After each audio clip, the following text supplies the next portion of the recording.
നമ്മൾ സ്വന്തം കുറുപ്പുംപടി പള്ളിയിലെത്തേക്കാണ്. രാവിലെ ഒരു 8 മണിയായി കഴിഞ്ഞാൽ തീയുടെ വെളിച്ചവും കൊണ്ട് നമ്മൾ നേരെ പണി സ്റ്റാർട്ട് ചെയ്യുക. അപ്പൊ രാവിലെ ഒരു 9 മണിയായി കഴിഞ്ഞപ്പോഴേക്കും കുർബാന തീർന്നത്. അത് കഴിഞ്ഞ് നേരെ കോളക്സ് കൊടുത്ത് നമ്മൾ സൈഡിലേക്ക് ഇറങ്ങി. സൈഡിലേക്ക് നോക്കി കഴിഞ്ഞപ്പോൾ വണ്ടിയുടെ തിരക്കും വെളിച്ചവും കണ്ടിട്ട് നമ്മൾ ഹാപ്പി ആയി.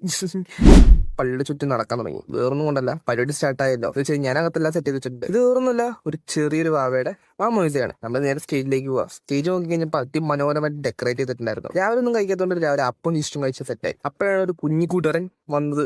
അപ്പോൾ അവന്റെ കുഞ്ഞു കുഞ്ഞു കളികളും കണ്ട് ഞാനോട്ട് ഇങ്ങനെ ഇരിക്കുക. വേറൊന്നും കൊണ്ടല്ല, എനിക്ക് ടൈം പാസ് വേണ്ടേ. എവിടെ പോയാലും എൻ്റെ ഒരു കൂട്ടുകാരുണ്ടാവും, കുഞ്ഞു കൂട്ടുകാരൻ. ഞാൻ ഹാപ്പി, അവനും ഹാപ്പി. പിന്നെ വേറൊന്നുമില്ലല്ലോ. പിന്നെ തിരക്ക് നോക്കി സമയം കഴിഞ്ഞാൽ ഭക്ഷണത്തിൽ ഫുഡ് വേണമെന്നുണ്ടാവുമല്ലോ. അപ്പോൾ തിരക്കൊക്കെ നോക്കി നമ്മൾ അകത്തേക്ക് കയറി. അത്യാവശ്യം നല്ലൊരു ഫുഡും കഴിച്ച് നമ്മൾ അടുത്ത വർക്കിലേക്ക് പോകും. പക്ഷെ നമുക്ക് ക്യാമറയിൽ നിന്ന് ആൾ കിട്ടും. അപ്പൊ നമുക്ക് ഇനിയും ബാവയുടെ ഡാൻസും കണ്ട് കുറച്ചേരെങ്കിലും ഇരുന്നെങ്കിൽ വേറെ ആരും ഫോട്ടോ എടുക്കാൻ വരാത്തതുകൊണ്ട് കുഞ്ഞു കൂട്ടാനാട്ടോ. പിന്നെ അത് കഴിഞ്ഞ് നമ്മൾ വർക്കൊക്കെ തീർന്നു. അപ്പൊ ഒരു കൂട്ടാനെ ബന്ധപ്പെട്ടു. അപ്പോൾ ഓക്കെ ബൈ. ഇഷ്ടപ്പെട്ടെങ്കിൽ ലൈക്ക് അടിക്കുക, സബ് അടിക്കുക.